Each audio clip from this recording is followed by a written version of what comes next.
Ever wondered about the first civilizations that called Mozambique home? Let's embark on a journey through time to explore the ancient civilizations that once thrived in this part of the world. The foundations of modern Mozambique were laid by the Bantu migrations around 2,000 years ago. These people brought with them advanced ironworking skills, agriculture, and a complex societal structure, shaping the cultural and social landscape of the region. Along the coastal areas, a different narrative unfolded. The Swahili coast trading settlements, known for their intricate stone architecture and vibrant trade networks, thrived here, playing a pivotal role in the Indian Ocean trade routes. The archaeological evidence unearthed from these sites reveals a rich tapestry of interaction between African, Arab, Persian, and later European cultures.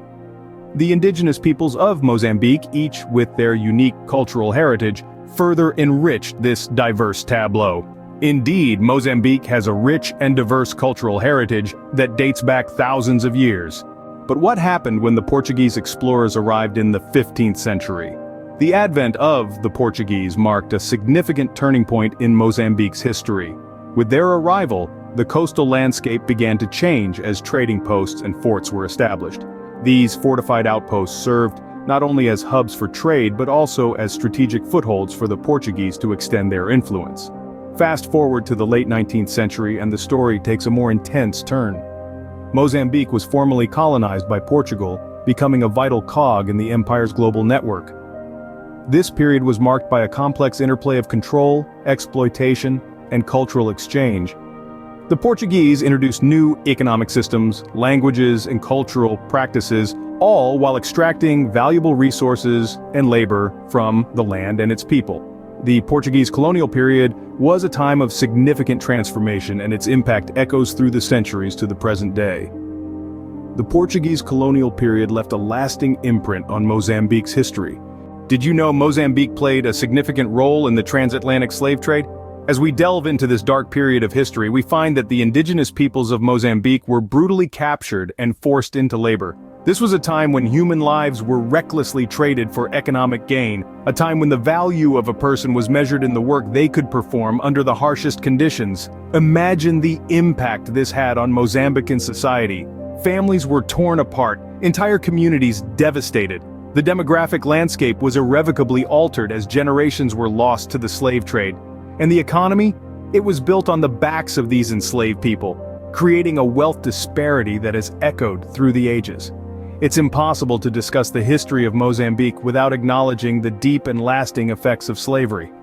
The scars of slavery are still evident in Mozambique's society today, and it's these scars that we must remember as we strive to understand the present through the lens of the past. But Mozambicans didn't accept colonial rule without a fight, did they? No, they certainly did not. Throughout the Portuguese colonial period, resistance movements sprouted across Mozambique, challenging the imposed rule. Among the most notable was the uprising led by Ngungunhane, the last of the Gaza Empire's emperors. His defiance against Portuguese rule in the late 19th century became a symbol of resistance for future generations.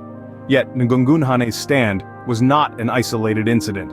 Across the country, local leaders and communities were continually engaged in struggles for autonomy and self-determination. From the Makonde Plateau to the Zambezi Valley, the spirit of resistance was alive and well.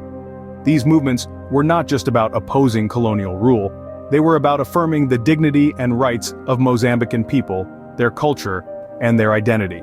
These resistance movements were the first steps towards independence. They laid the groundwork for the liberation struggle that would eventually free Mozambique from Portuguese rule. The fight for freedom intensified in the 1960s, didn't it? The decade was marked by the Mozambican War of Independence, a 10-year-long struggle against Portuguese rule.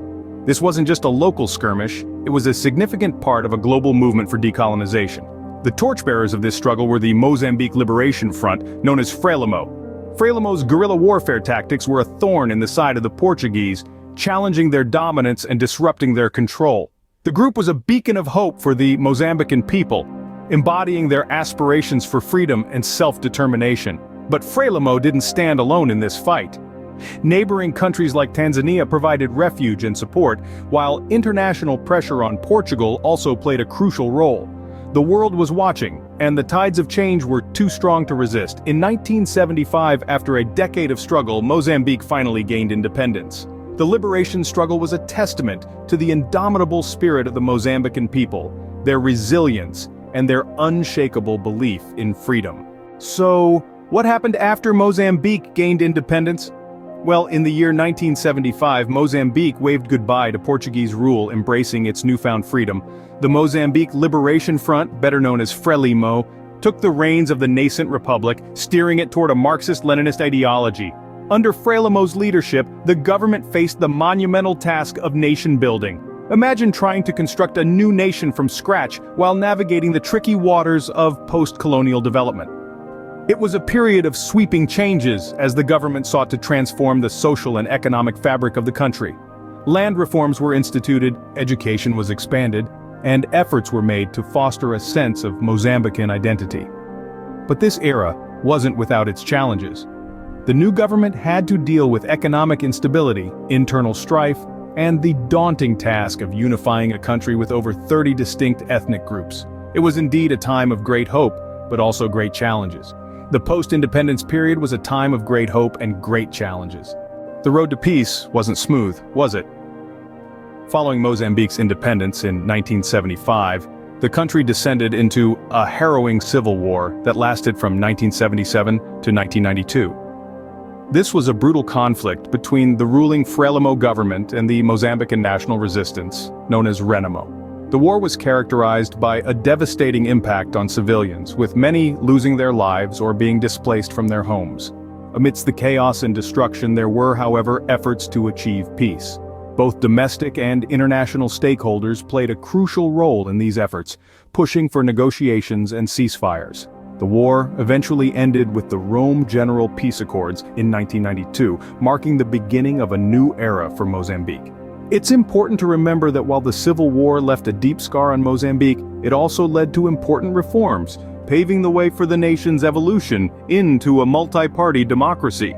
The Civil War left a deep scar on Mozambique, but also led to important reforms. Mozambique made a significant transition in the 1990s, didn't it?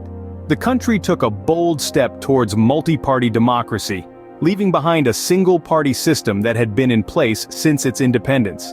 This was a monumental change, fueling the hope of a more inclusive and balanced political landscape. The year 1990 saw the adoption of a new constitution, which laid the groundwork for this transition. It was a pivotal moment in Mozambique's history, marking a decisive move away from the Marxist-Leninist ideologies of the past. This constitution provided for the establishment of a multi-party system guaranteeing fundamental human rights and freedoms and setting the stage for the country's first democratic elections. In 1994, these elections took place with two major political parties, FRELIMO and RENAMO, vying for power.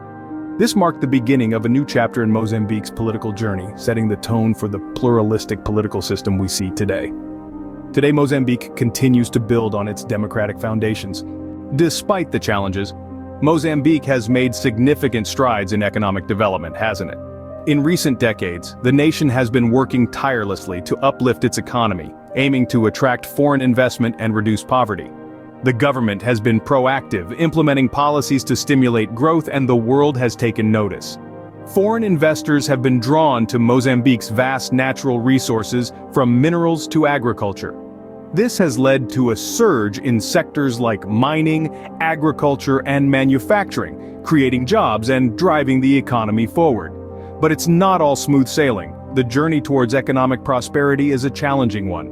Mozambique faces issues like corruption, high unemployment rates, stark inequality, and a pressing need for infrastructure development. These obstacles are substantial, but they're not insurmountable.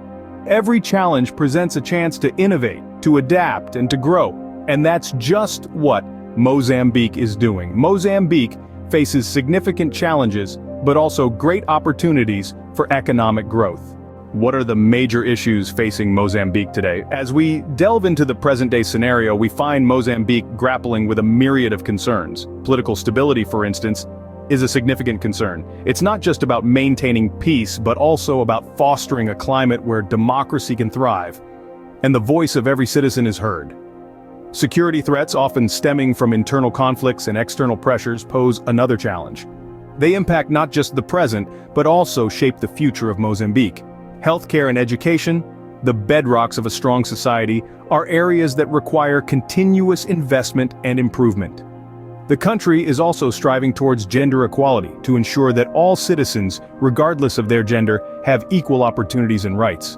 The pursuit of inclusive growth is a pivotal goal for Mozambique. It's about ensuring that progress doesn't leave anyone behind, that prosperity is shared, and social justice prevails. Despite the challenges, Mozambique remains resilient, looking towards a brighter future.